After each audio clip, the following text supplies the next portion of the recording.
आप देख रहे हैं लोकमंच और मैं हूं आपके साथ आफरीन। बुलेटिन में सबसे पहले बात करेंगे भीमताल के। आपको बता दें कि नैनीताल के भीमताल में बीजेपी के जरिए मंडल प्रशिक्षण शिविर का आयोजन किया गया है और इस मंडल प्रशिक्षण शिविर में बीजेपी का इतिहास और बीजेपी की नीति के बारे में सभी सदस्यों को जानकारी दी गई है। केंद्रीय प्रशिक्षण विभाग बीजेपी के जरिए 2 दिवसीय कार्यक्रम में 8 सत्र चलाए जा रहे हैं, जिसमें 4 सत्र कल आयोजित किए जाएंगे। इस सत्र में बढ़ चढ़ के महिला मंडल सदस्य और बीजेपी कार्यकर्ताओं ने एक निजी होटल में प्रतिभाग किया है।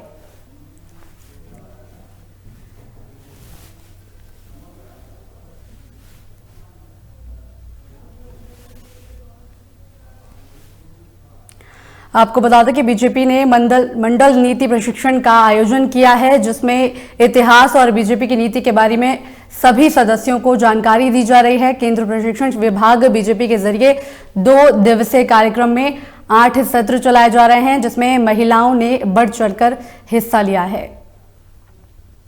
प्रशिक्षण शिविर का उद्घाटन हुआ है। इसमें कई हमारे वक्ता बाहर से आ रहे हैं, जिनके द्वारा भारतीय जनता पार्टी की रीति नीति के बारे में सबका साथ, सबका विकास, सबका विश्वास, जो माननीय प्रधानमंत्री जी ने मूल मंत्र दिया है। वहीं लक्सर अखिल भारतीय विद्यार्थी परिषद कार्यकर्ताओं ने लव जिहाद का विरोध करते हुए जुलूस निकालकर प्रदर्शन किया है और पुतला फूंककर हरियाणा सरकार के जरिए दोषियों के खिलाफ फांसी की सजा की मांग करते हुए एसडीएम को ज्ञापन सौंपा है। आपको बता दें कि हरियाणा के फरीदाबाद में निकिता तोमर को मुस्लिम लड़के के जबरदस्ती धर्म परिवर्तन करवाने और गोली मारकर हत्या करने पर कार्यकर्ताओं ने दोनों आरोपियों के खिलाफ प्रदर्शन किया और वहीं अखिल भारतीय कार्यकर्ताओं ने कहा कि हरियाणा के बल्लभगढ़ की घटना को लेकर जहां मुस्लिम समुदाय के लड़के ने एक हिंदू लड़की को सरेआम गोली मार दी, उसके धर्म परिवर्तन को लेकर इसकी हम कड़ी निंदा करते हैं और निकिता तोमर के दोनों हत्यारों को हरियाणा सरकार फांसी की सजा दिलाए, वरना अखिल भारतीय कार्यकर्ता पूरे देश में सड़कों पर उतर आएंगे और उग्र आंदोलन करेंगे।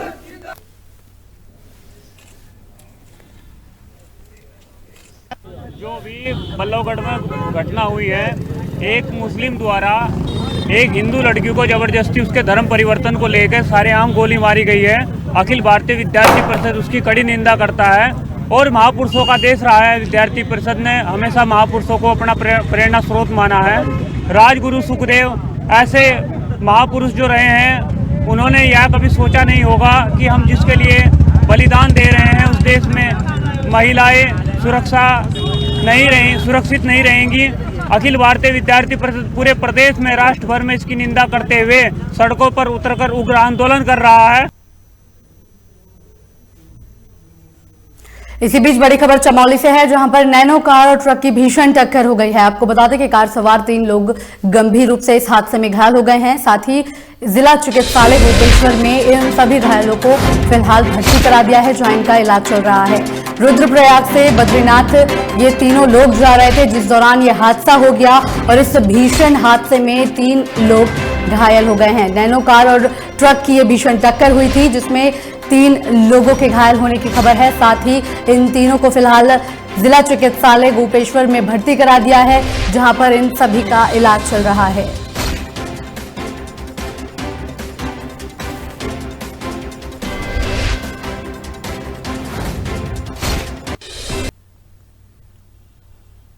वहीं विश्व पर्यटक स्थल फूलों की घाटी 31 अक्टूबर को पर्यटकों के लिए बंद कर दी जाएगी। आपको बता दें कि कोरोना काल के चलते इस बार 1 अगस्त को फूलों की घाटी पर्यटकों के लिए खोल दी गई थी, जिसमें 911 देसी पर्यटक और 5 विदेशी पर्यटकों ने फूलों की घाटी का दीदार किया।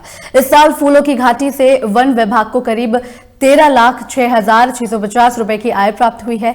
वहीं फूलों की घाटी में हजारों किस्म के फूल होते हैं, जिसको देखने के लिए दूर दूर से लोग आते हैं।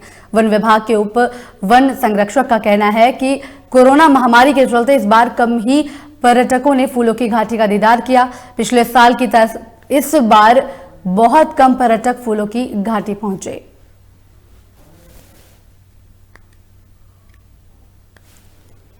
इस बार हम लोगों का कोविड के कारण 1 अगस्त से हम लोगों ने वैली ऑफ फ्लावर्स पर्यटकों के लिए खोला था।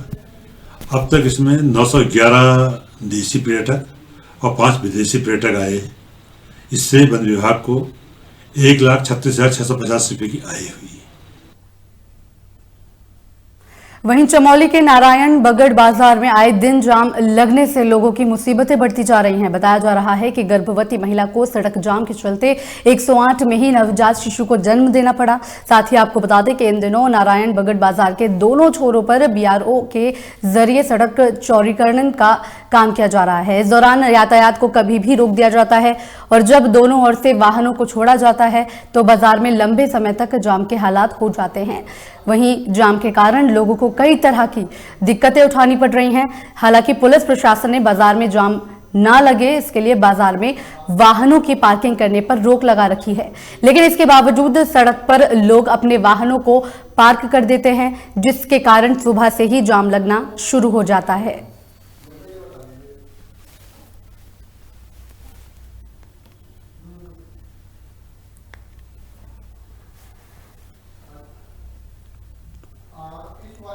बागेश्वर के कौसानी में चलती कार में आग लगने से खबर सामने आई है। आपको बता दें कि इस हादसे में चालक और सवारी सही सलामत बच गए हैं, वहीं गाड़ी पूरी तरह से जलकर राख हो गई है।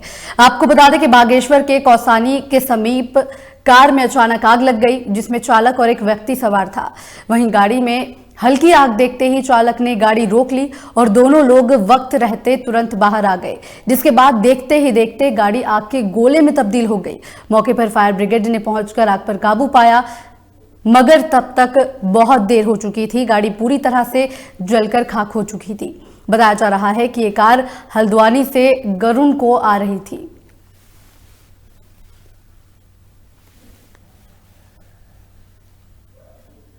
वहीं यूपी के लखनऊ में सरदार वल्लभ भाई पटेल की जयंती पर मोहनलालगंज पुलिसकर्मियों ने श्रद्धांजलि अर्पित कर उनके किए गए कार्यों को सभी पुलिसकर्मियों को गिनाया। आपको बता दें कि मोहनलालगंज क्षेत्र के एसीपी प्रवीण मलिक और इंस्पेक्टर जीडी शुक्ला के नेतृत्व में श्रद्धांजलि समारोह का शुभारंभ हुआ, जिसमें सैकड़ों की तादाद में पुलिसकर्मियों ने भाग लिया। वहीं हर पुलिसकर्मी ने सरदार वल्लभ भाई पटेल के किए गए बलिदान का बखान किया, साथ ही दृढ़ निश्चय किया कि कोतवाली परिसर में आने वाले हर एक फरियादी की फरियाद सुनी जाएगी और कोई भी फरियादी मायूस होकर कोतवाली परिसर से नहीं लौटेगा। पूरे संपूर्ण देश में आज राष्ट्रीय एकता दिवस के तौर पर इसको मनाया जा रहा है। ये हमारे पूजनीय श्री सरदार वल्लभ भाई पटेल जी की जयंती है और माननीय प्रधानमंत्री से लेकर हर जो सरकारी संस्थान है उसमें उनकी राष्ट्रीय एकता को लेकर एक शपथ है, उसको शपथ ग्रहण का समारोह किया गया, जिसका 11 बजे समय निर्धारित था। उसी के क्रम में हमने यहाँ थाना स्तर पर अपना एक कार्यक्रम आयोजित किया था और जैसा कि उनके मूल्य थे कि राष्ट्र की एकता को हम अखंड रखें और उसी को हम ध्यान में रखते हुए शपथ दिलाएं और बाकी जो प्रयास चल रहे हैं। वहीं गोरखपुर जिले के कुछ मोहल्लों में पिछले कई दिनों से चेन स्नैचिंग जैसी वारदात अधिक संख्या में हो रही हैं, जिसके चलते पुलिस लगातार घटनाओं को लेकर सतर्क हो रही है। साथ ही आपको बता दें कि चेन स्नैचिंग करने वाले आरोपी सीसीटीवी कैमरे में भी कैद हो गए हैं, जिसके चलते पुलिस लगातार आरोपियों को ढूंढने का प्रयास कर रही है। वहीं गोरखपुर के पुलिस कप्तान जोगिंदर कुमार ने 2 चेन स्नैचरों पर 25,000 का इनाम घोषित किया है।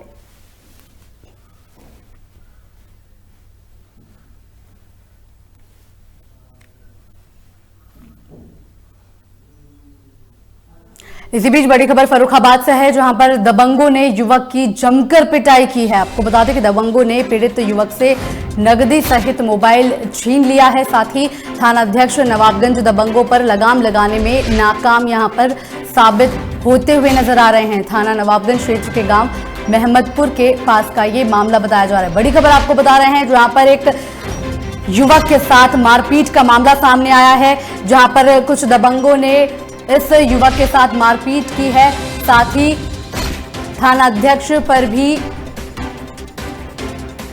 नाकामी का यहां पर आरोप लगाया गया है। साथ ही आपको बता दें कि युवक से इन दबंगों ने नकदी और मोबाइल भी छीन लिया है। सीधी तस्वीर आपकी टीवी स्क्रीन पर है। इस युवक के साथ कुछ दबंगों ने मारपीट की है, इससे कुछ पैसे और साथ ही मोबाइल भी छीन लिया गया है, जिसको लेकर अब इस युवक ने मामले में पुलिस से कार्रवाई की गुहार लगाई है। साथ ही आपको बता दें कि कहा जा रहा है कि थाना नवाबगंज के थानाध्यक्ष इस मामले में इन दबंगों पर लगाम लगाने को लेकर नाकाम साबित हो रहे हैं। ये पूरी घटना थाना नवाबगंज क्षेत्र के गांव महमदपुर के पास की बताई जा रही है।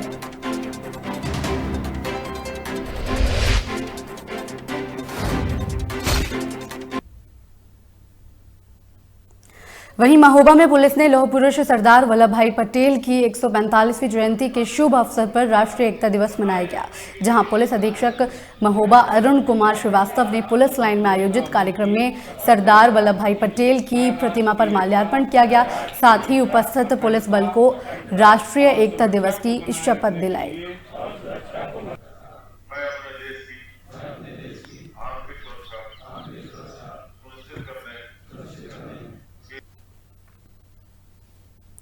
वहीं मुरादाबाद के मुगलपुरा थाना क्षेत्र के जामा मस्जिद रोड पर फ्रांस के राष्ट्रपति के खिलाफ प्रदर्शन कर शहर का माहौल खराब करने की कोशिश की गई है।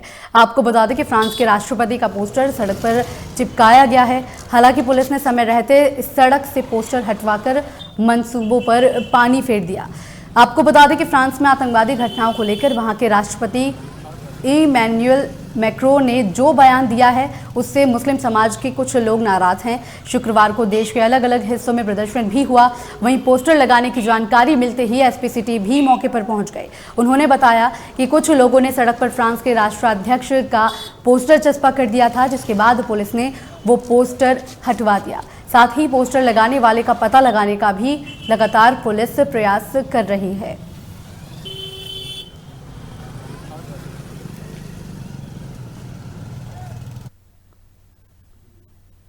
वहीं वाराणसी में बीजेपी महानगर के अंतर्गत आने वाले काशी विश्वनाथ मंडल का 2 दिवसीय प्रशिक्षण शिविर नीची बाग स्थित बीजेपी महानगर कार्यालय में संपन्न हुआ है।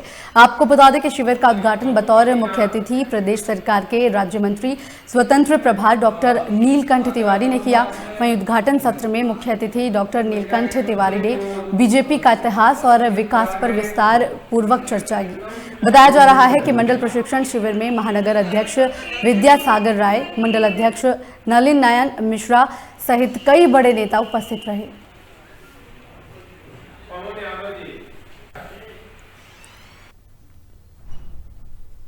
फिलहाल यूपी उत्तराखंड की खबरों में इतना ही। बाकी तमाम खबरों के लिए बने रहिए और देखते रहिए लोकमंच।